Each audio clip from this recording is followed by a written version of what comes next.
much for, first of all, spending the next half an hour of your time with me. I really appreciate it. I'm just going to whack that drink open, otherwise I'm going to get a very dry mouth. And thank you so much for that introduction. As I was introduced, my name is Amelia Sordell. I'm the founder of Clout. We are a personal branding agency. And as the keynote says on the tin, we basically help executives, CEOs, founders, entrepreneurs leverage their personality to gain a competitive business advantage, which is hopefully why you're here today, to learn a little bit about how you can do that. So before I get into the point of the keynote today, I want to kind of give you a bit of a backstory as to probably why I'm here and also why I understand the power of personal branding. So go back to 2020, August, middle of COVID. Everyone's panicked about, their job security and like their health and all those things. And this genius over here thought it'd be a wonderful idea to quit her safe job and set up a personal branding agency in an industry that no one had ever really heard of. And see if I could make something of something I'd already built, which was my personal brand. And I'm very, very fortunate that at the time I launched that business, everyone was online, right? Everyone was out of the office. They were all networking with people through LinkedIn, through TikTok. Anyone remember Clubhouse? That was where I spent most of my time. So I didn't, unfortunately, have to sit in the four walls of my home with my now ex-husband. But we were on Clubhouse all the time. And the whole reason I think Clout is where it is today is because in that moment of deciding to quit my job and basically take a chance on my personality, I was able to win over the hearts and minds of people through the internet and therefore build my business. So I'm here to talk about personal branding with you, not because I'm some guru who's sitting behind a desk and kind of telling people how to do things. I have done this. I have built a business off the back of my personal brand. I've attracted incredible talent to come and work with me. We've generated nearly $3 million off the back of my LinkedIn alone in inbound revenue. So hopefully you could get some of the tips of how I've done that over the last kind of 3 or 4 years or so now and learn from my mistakes, because they're a hell of a lot less expensive than learning from your own. So first and foremost, what is a personal brand? I think people think of personal brands as this sort of big, shiny object that is completely disassociated from who they are as a person. The reality is a personal brand is just your personality. It's a way of you shaping your reputation at scale. It is not something that is removed. It is not something that you create. It is something that you control. Every single one of you has a personal brand today. You had a personal brand when you were greeted by the person who walked in this door. You have a personal brand with the person sitting next to you right now. You have a personal brand with your colleagues, your friends, your partner, your ex-partner, everyone that comes into your life. You have a personal brand with those people. The act of personal branding is a way to shape how those people perceive you and what impact you have on individuals that come into your network, whether that be through online or offline. It is not something that is disconnected from who you are as a person. And trust me, if you try and build something that is inauthentic to who you are, you will get found out. And the worst thing, the biggest insult that I could ever be given is someone meeting me in real life and saying, gosh, you're different to how I thought you were online. How awful would that be that you've built up this incredible reputation through, being who you all are and being amazing at what you do. And then when someone meets you in real life, they go, gosh, you're different. So I need you to, first of all, wrap your head around the fact that a personal brand is not a brand. It is you. And the whole point of personal branding is leveraging, as I said, kind of in the byline of this keynote, leveraging who you are to gain a competitive advantage, right? That is what branding is about. That's probably why you're sitting even in this room or you come to this show today. You're trying to work out how you can make yourself, your business, and your clients' businesses stand out. And that, the most unique thing you can do is leverage your personality to do that. So imagine there's some of you in this room right now, listening to me talk about personal branding, thinking, it feels very look at me. It feels very, everyone needs to look at me and it's the me show. And I'm not really sure how comfortable I feel with that activity, right? There's a few nodding heads, and I'm sure there's many more internal nodding heads when I make that statement. But personal branding is not about look at me. I don't do keynotes like this. I don't post content online every day. I don't do podcasts and interviews, etc., because it's about me. I do it because I want people to understand what I can do for you, right? And that is the whole point of personal branding. It's not the you show, it's the look what I can do for you show. And that is incredibly valuable when you work in a service-based business. If you are in a service-based business, whether that is delivered through people that you hire, i.e. an agency, or delivered through data and services that you provide, aka, data analytics, SaaS, etc., your people and your knowledge is your product, right? That is the thing that makes you different. So if you're not leveraging the very thing that you sell that makes you unique, you're not leveraging the actual thing that people are going to buy. So I need you to understand that it is not an ego-driven activity for you to be talking about what you can do for people. It is actually a strategic marketing imperative. And if you don't have the people within your business or even yourself as part of your central marketing strategy, you're going to lose out to another company who is willing to put their best foot forward, aka the people within their business and their founders.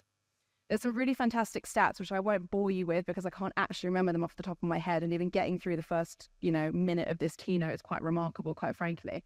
But I will share the stats with you if anyone's interested. Please send me a DM. But there are some very, very incredible statistics about LinkedIn specifically of how they're winning business through creating relationships founder to founder. The LinkedIn feeds are a 22% increase in engagement over the last 12 months alone and drives 50% of all B2B business website traffic. So if you're not on LinkedIn and you're selling business to business, which I imagine a lot of you are, you're leaving money on the table. So what is a personal brand and what does it mean to you? So we've covered that it's not this big branded shiny object, but how does personal branding relate to you as a person? Well, as I said right at the beginning of this session, it is not something we create, it's something we take control of. And that is something I really want you to think about. It's not something you create, it's something you take control of. So the way that we break this down into our agency, and I'll get into the way you can kind of create a sort of strategy into building a personal brand for yourself, but also for your team later on in this session. But the way I want you to think about your personal brand is, how do you look? And there's a lot of people going to roll their eyes at that. I should be able to dress how you want. Yes, you should. But you should also acknowledge that people are going to make a judgment on you based on how you present yourself. Yeah. So how do you look? I look like this because I want to be perceived a certain way, right? I could have come here in my Adenola leggings, which is where I spend most of my time, but that's not how I want to be perceived. I want my reputation to reflect premium and put together. And when you look like you've got your shit together, people normally think that you do. The second thing is how you act, right? How do you interact with people? When your barista gives you a coffee in the morning, do you say, thank you, how's your day today? Or do you go, thanks, and bugger off? How are you interacting with clients? How are you interacting with people that walk into your office? I was at an office yesterday, I won't say the agency name because I don't want to embarrass them, and there were two ladies sitting at reception. One of the women were absolutely the most smiley, bubbly, interesting person, and the other one didn't even look me in the eye when I walked in. And guess which one I remembered? It was one who didn't look me in the eye. So the way that you act is a huge part of your personal brand. And let's think about back to company brands. These are all things that you think about when you're presenting your company brand or you're presenting a client's company brand online, right? So why aren't you thinking about them for yourself? The next thing is, what do you know? So personal branding, like I said a minute ago, is all about what I can do for you. So how can you present yourself in a way that positions you as an expert and an authority in your space and gets people to know who you are before you even know who they are? One of the things I said to a client yesterday was, it used to be about what you know, then it was who you knew, and now it's who knows you. And you being able to articulate what it is that you know at scale, aka through doing stages, speeches like this, or even posting something online, is going to be significantly more impactful than you going and trying to create one-on-one relationships with hundreds of people. I started my career as a recruiter and we used to be targeted on 100 calls a day. And trust me, even getting through that volume of people in a 24-hour period is damn near impossible. So if you're trying to do that from a business perspective, you're going to be disappointed. And the final part of your personal brand is what you believe. What do you believe in your core? What are the things that make you rant in the pub with your friends on a Friday night? What are the things that make you sit up and pay attention? Because like I said at the beginning, this is not a brand. This is a personal brand. So if you're not willing to articulate the things that you believe in and that you're willing to fight for and that you to be honest, get your back up about, how on earth do you expect someone to buy into you as an individual? It's your personality that makes you stand out. So if you're not willing to share part of your personality in order to win hearts, you're never going to win people's wallets. Yeah? So that is what a personal brand is. So why does it matter? As I mentioned a minute ago, cut my teeth as a recruiter fun times. But it's also how I fell into the land of personal branding. So personal branding, as we know, is a people-to-people based exercise, and recruitment is also a people-to-people based exercise. And what I worked out very, very quickly when I was a recruiter was trying to make 100 calls a day was very difficult, firstly. But second of all, trying to speak to even 3 of the people that I called was almost impossible because no one wanted to hear from me.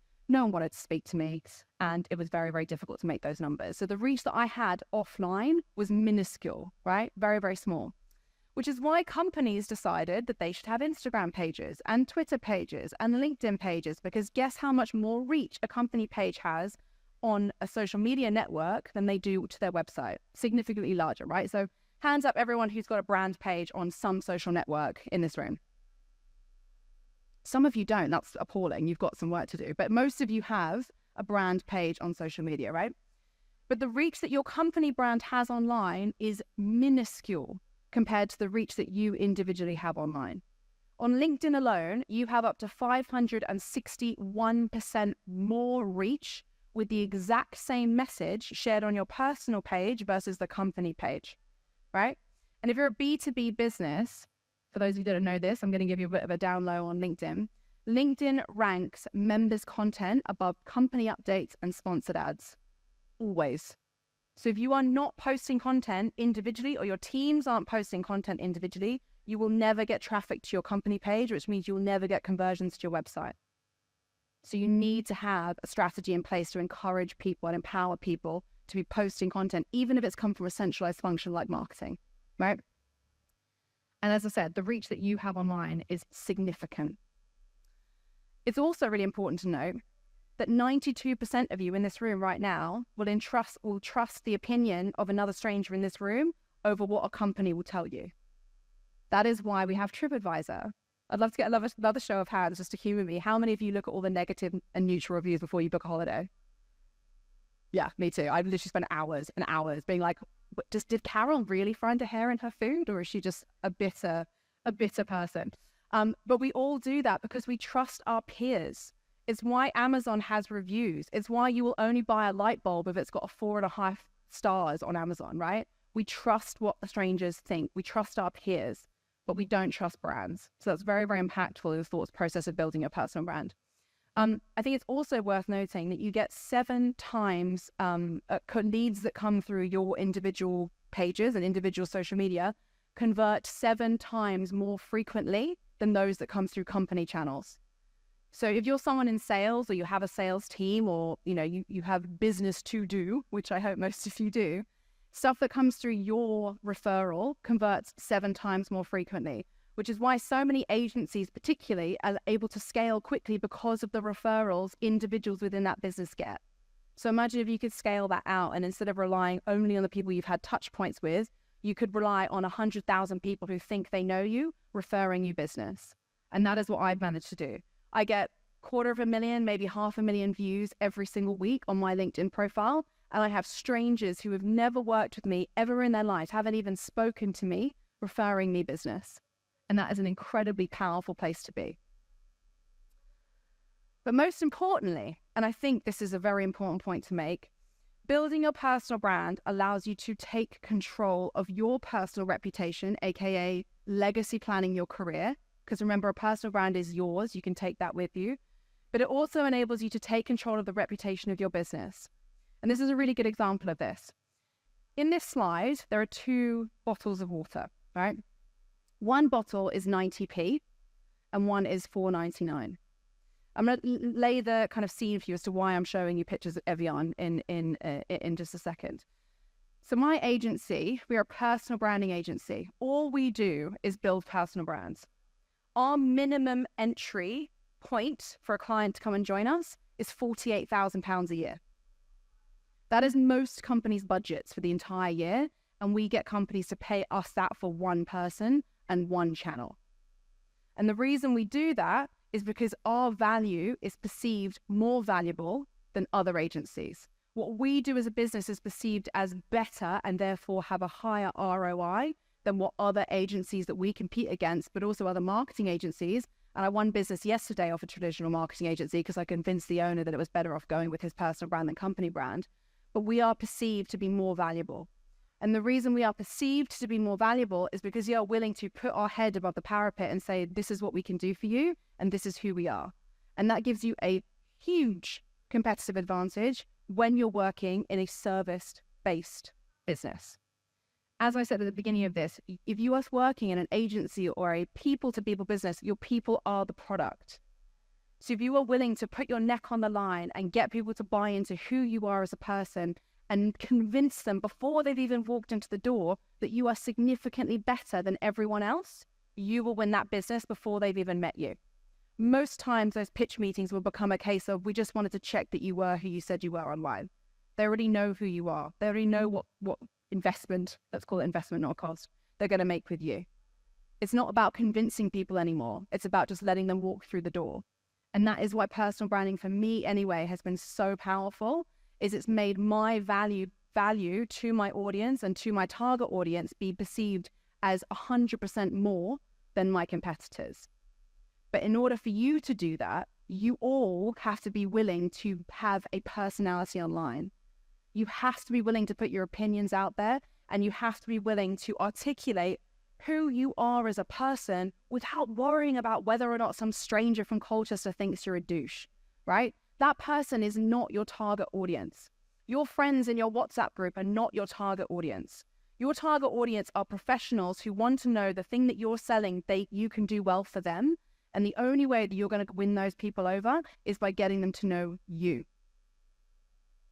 So, who does this well? I'm going to name a couple of people I know and a couple of people that I don't. But I think it's important to note the examples that I'm going to give today are of founders of businesses, right? I'm hoping this is going to help articulate how you can do this. But I also know there's going to be some people in this room who've come to this session because they want to build their personal brand to develop their personal career, right? Don't think because these people are founders that you can't do this too. You are just as much as an expert as these people. And actually, in many cases, it's more powerful to have a personal brand as an employee than it is to have it as a founder. Because as an employee, you've got way more opportunities that you can leverage by attracting recruiters, attracting hiring managers, and attracting new clients to you as an individual than the founder does. Yeah. So Chris Donnelly. So Chris exited a business called Verb Brands, which was an agency. He now runs a business called Lottie, which compares care homes for the elderly with his brother. Chris is an amazing person. He's a wonderful guy. And that really, really comes through in his content. He talks about scaling businesses, about fuck-ups, failures, where he went wrong, where he went right. His entire brand is built around how to scale a 7 or 8 figure business. And I don't know this for sure because I've never actually asked Chris, but I would put very good money on the reason that he's producing that type of content is because he wants to sell his business. So he's positioning himself as an expert on scaling profitable businesses. So what is he doing? Putting content out about how to scale profitable businesses, which is going to attract investment. It's going to attract acquisition partners. It's going to attract peers in his space who are going to introduce him probably to people who might one day buy his business. So go and have a look at Chris if you haven't seen him on LinkedIn already. Grace Beverly. Lots of the ladies in here, I'm sure, will know who Grace is. Grace owns a business called Tala and Shreddy, or two businesses, Tala and Shreddy. They are fitness brands.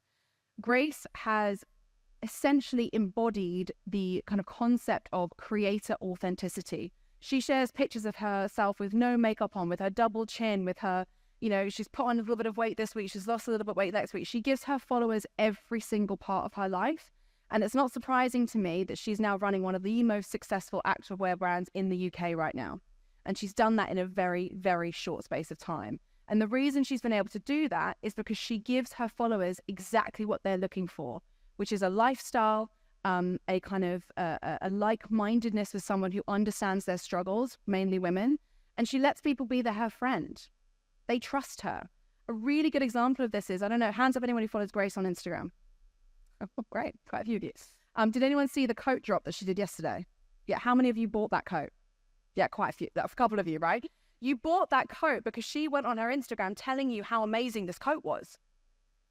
But you're buying it not because the coat's amazing. You're buying it because Grace told you the coat was amazing. And you're buying it because Grace told you the coat was amazing because you love Grace, not because you love Tala. And that is the power of personal branding. Alfred Samba. Anyone follow Alfred on LinkedIn? Yeah, Alfred is a wonderful, wonderful man. He is the ex-social media head at Gymshark. So you can imagine how amazing he is at social media. So if you don't follow him, you should. He's now running an agency called The Butterfly Effect, which is working with, to be honest, mainly traditional brands, but trying to completely do over their social media and how they interact with their communities. Ilfred's content is just pure, wholesome goodness. He is not someone who's going to be provocative for no reason. He is not someone who is going to just say stuff for the sake of it. He brings happiness, joy, but also education. Going back to what I was saying earlier, this is the perfect balance of someone who is showing you who they are, but also showing you what they can do for you. And that is the power of a personal brand. It's your personality plus how good you are at your job. So please go and follow those 3 people if you would like an idea of what good looks like. Now, you've all come here to learn how to build your brands, hopefully. So hopefully I've convinced you now that personal branding is a good thing for you to do. I'm now going to kind of get into the strategy that we follow for all of our clients, but also I follow to build my personal brand. And hopefully you can take some kind of tidbits from what I'm going through now. But also if anyone's kind of really interested in this, we have a free download on our website, which is called the LinkedIn Playbook. And it basically breaks down these concepts in much more detail. So if you're interested in downloading that, you can. So when you're building your personal brand, the first thing you need to think about is your goal. Most people will go, what do you want to be known for as the starting point? And that's absolute nonsense. That's like going up to someone and saying, what are your values? If someone asked me what my values are, I wouldn't be able to articulate that, because how can you articulate your values? It's something that you feel inside you. It's not necessarily a word that you can articulate. So let's start with your goals. So is your goals that you want to make more sales? Is a goal that you have, you want to be known as an authority on a space? Do you want to do stuff like this? Is that what your goal is?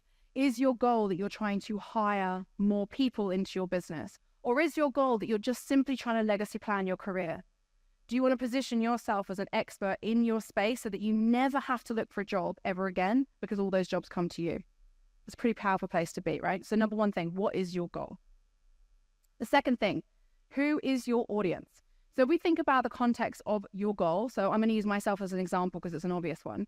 My number, or 2 goals, I should say, is I want business from entrepreneurs and founders, but I also want to be positioned as an expert in personal branding so I get to do stuff like this all the time because quite frankly, this is a great day at the office for me. This is much more fun than sitting behind a computer, right? So those are my 2 goals. So in order for me to make those 2 things a reality, the audience that I need to appeal to is founders, entrepreneurs, and executives to pay me. But I also need to appeal to marketing people, PR people, conference organizers, and anyone that's interested in marketing to a degree to get me to come and do stuff like this.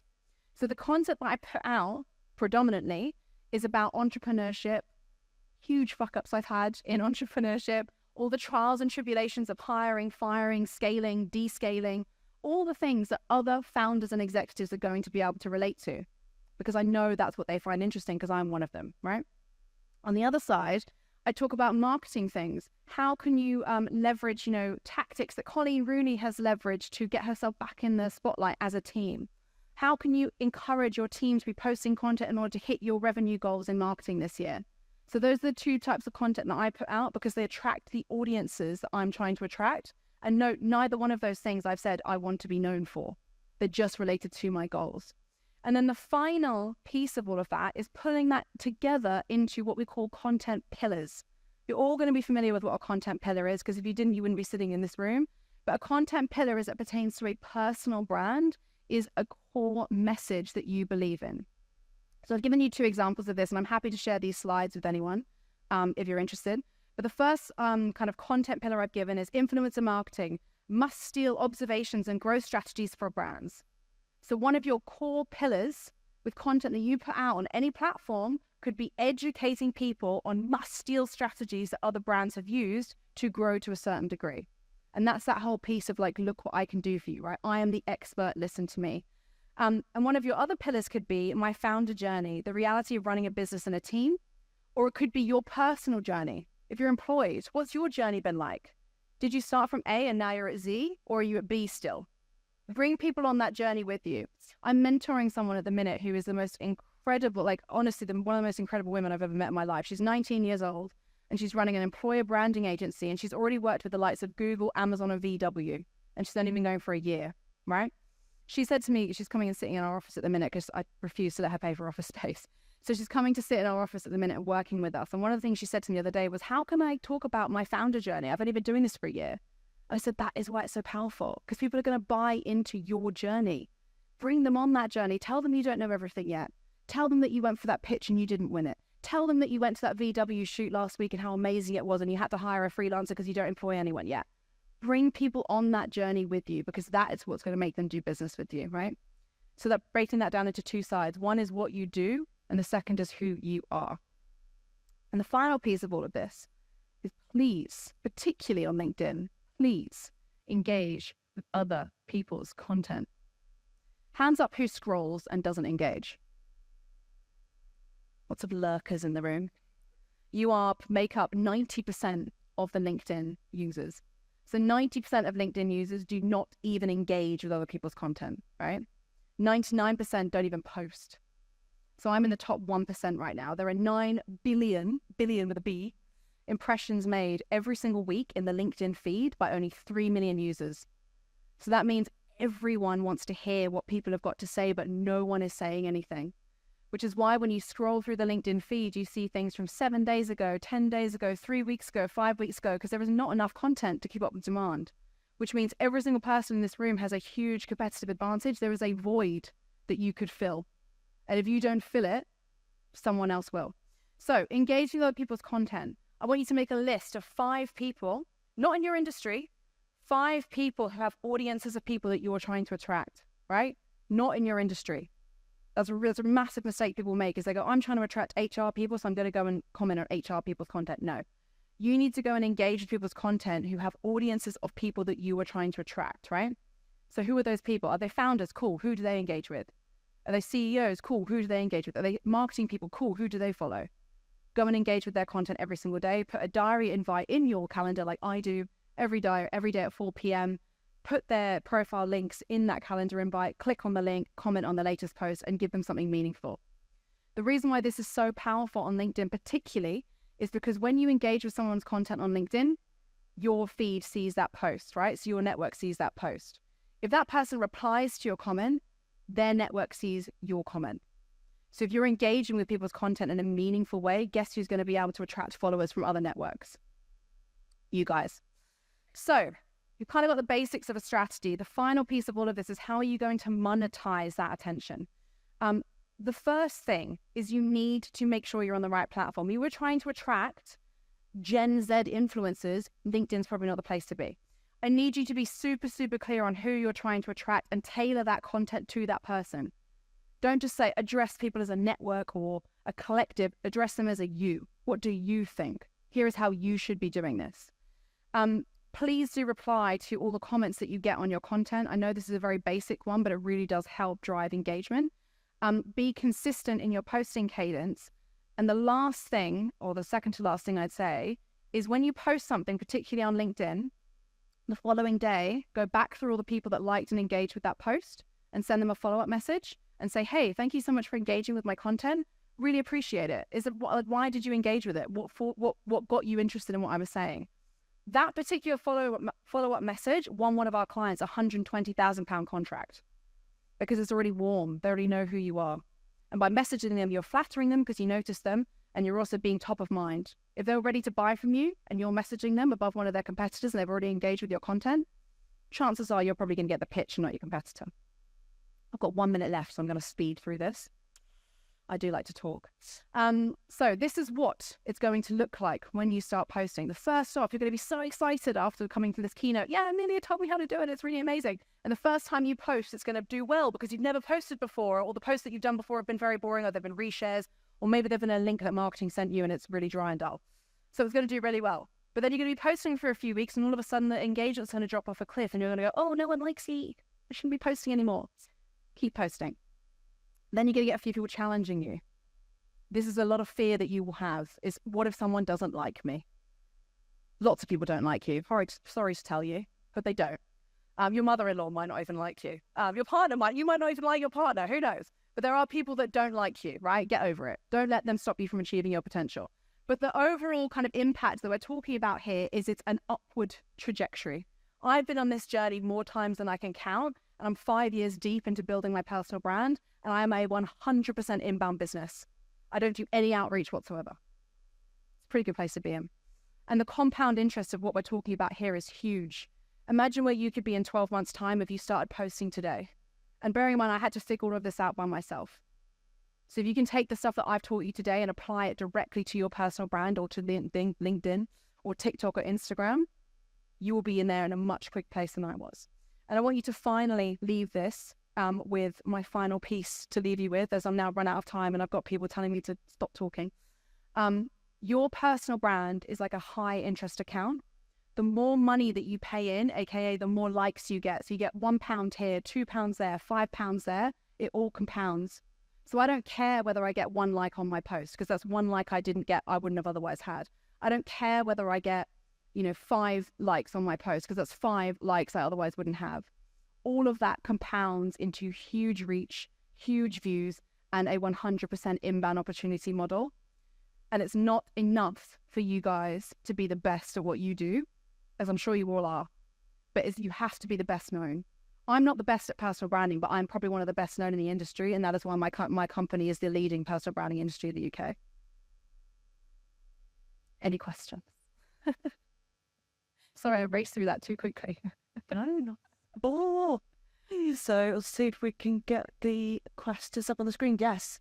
So when you speak on social media, is it always about what you do professionally, or is it also about speaking about controversial or non-professional content? I think that's a big distinction between controversial and non-professional, possibly. But I think it depends on what you define as controversial, right? Because I could go and post something on LinkedIn right now and be like, tea is shit.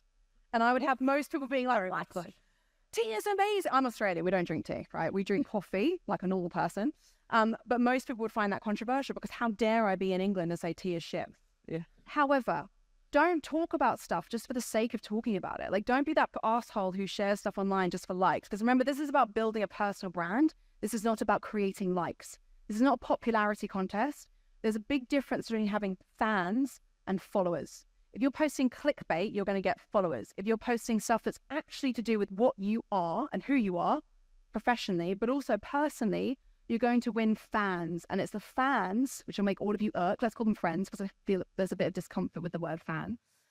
If you win friends, they're the ones that are going to advocate for you, and they're the ones that are going to allow you to build your reputation. You don't want likes. You want people to be your referrers.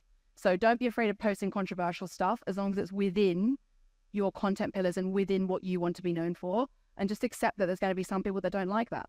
And that's okay, because you don't want to work with them anyway.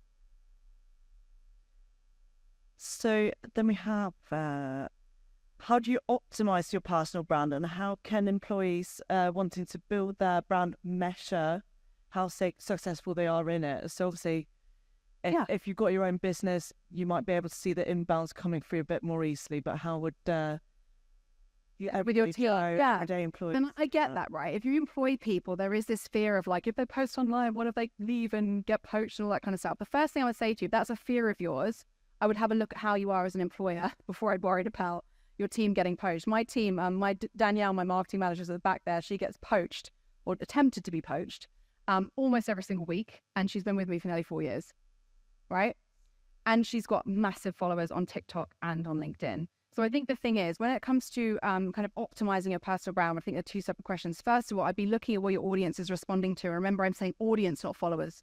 Who are you trying to appeal to? And if you're looking at LinkedIn, you can use a platform called Shield AI, which is a platform that we use to measure and monitor performance. And it will give you an actual breakdown of the people that have looked at your content. So it will say they're a founder, they're a marketing executive, they're this, that, and the other. So you can make very good decisions on what content performs and what doesn't. So that's how you can optimize. But the second thing is with your team is I would build a framework for them and say, we would like you to talk about these things and let them operate within that framework. If you're going to try and tell people to build their personal brand and go, but don't talk about that, guess what they're going to do? Talk about nothing. And that is the whole point of this, is you want people to get to know who your business is through your team. So build a framework and get them to operate within it. And if you're unsure on what that framework should look like, we have a membership for companies who basically want to encourage their team to post. We send them prompts every day, and it's all within your control. So, and you can do that too if you've got someone in your team in marketing that can control that. Right. And would you recommend posting yourself authentically or asking an agency or someone in your team to kind of circulate content? What usually has the best? I mean, obviously as an agency, I would say use an agency, but I actually think if you're going to use an agency, I would expect you to have a level of investment in your personal brand already. If you're not willing to spend 5 minutes a day building your personal brand, but you're willing to spend £5,000 a month getting an agency to do it, that tells me that you're just chucking money at a problem and you're not actually looking at what really is going to work. Start posting content, see what works, go and look at people like Ilfred Samba, Chris Donnelly, or whoever it is that you find interesting on platforms. Learn from them. What are they talking about? What resonates with you? And then start talking about that yourself.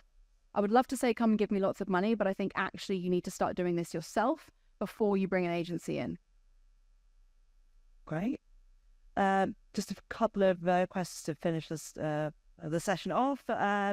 What's the best platform to build personal branding, and is it important to be present everywhere? No, it's not important to be present everywhere. So I started building my personal brand on LinkedIn in 2018, very unintentionally. I was just bored, to be honest, and also trying to prove to my CEO that this whole concept of personal branding was a good idea. He didn't believe me, but I'm very much an apologize, don't ask permission kind of person. And I started posting content and just kind of see what sticks, really. I got to about 120,000 followers or 100,000 followers on LinkedIn before I went onto other platforms. Because for me, why would I be on other platforms? My business is B2B. Why am I on TikTok and Instagram if I'm not trying to attract the people that are on those platforms, right? So I focused exclusively on LinkedIn. I nailed that platform, and now that platform grows organically at like 2,000 people a month, right? So I know that platform inside out now. And now we're on TikTok, and now we're on Instagram, and now we're on YouTube doing a weekly vlog. But I'd absolutely say to you, please pick the channel that your customer or the person you're trying to attract is on.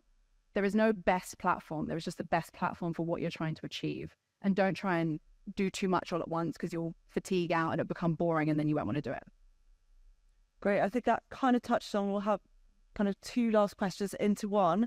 What would you recommend for personal brands where Instagram is the main platform, and that content on Instagram is more work intense to create than potentially LinkedIn can be, and also what to do if you're known for various niches or various topics, I'd imagine, across different platforms. How do you make it not confusing for their audience when it's tied to you as a person?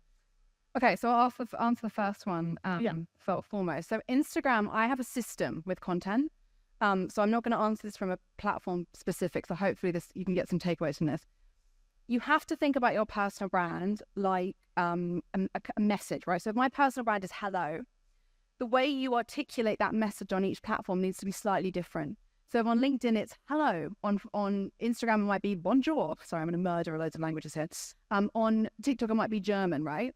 Like whatever that platform is, there might be a slightly different language in how you articulate that message, but the message needs to be the same. So a good example of this is when I post content on LinkedIn, I will take that post that I did on LinkedIn and I'll use it as an Instagram caption with a picture. Or I'll take that post that I did on LinkedIn and I'll turn it into a video for TikTok. You need to have a system, right? The message should be the same, but also your system should be really easy to execute. Because let's be honest, who has hours in a week to be able to spend on their personal brand? If you can create something where you're just creating one thing and then cross-pollinating it against multiple different channels, you're going to be A, in a great spot because that message is consistent across all of those channels, but B, it doesn't take very long. But the one thing I would say is don't share exactly the same content on exactly the same platform. So don't just like copy and paste your LinkedIn post over a create on TikTok and expect it to pop off. It's not going to do that.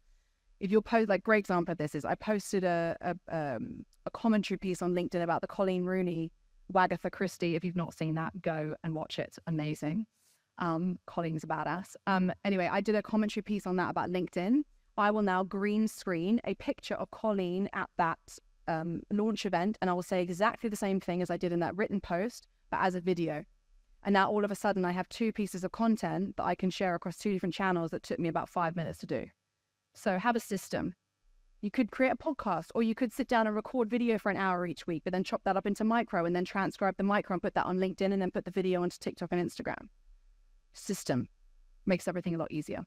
And the final question, before I get dragged off stage with one of those things that go around your neck, what should you do if you need to be known a niche across different platforms? I would find the common denominator between all those niches, and there will be a common denominator. So if you're working across multiple different things, the common denominator might be the person that you do those things for. Or it might be that you do it on a specific platform, or it might be that you do it for a specific type of company. Whatever the common denominator is, remember what we said a minute ago about goal, audience, then you go what you want to be known for. You need to figure out who your audience is, because that's probably going to be the secret to you figuring out exactly how you're going to combine all of those messages into one. So hopefully that answers that. Fantastic. And then, last one is amazing presentation, feeling inspired. I think. Thank you very much. I appreciate you. Thank you.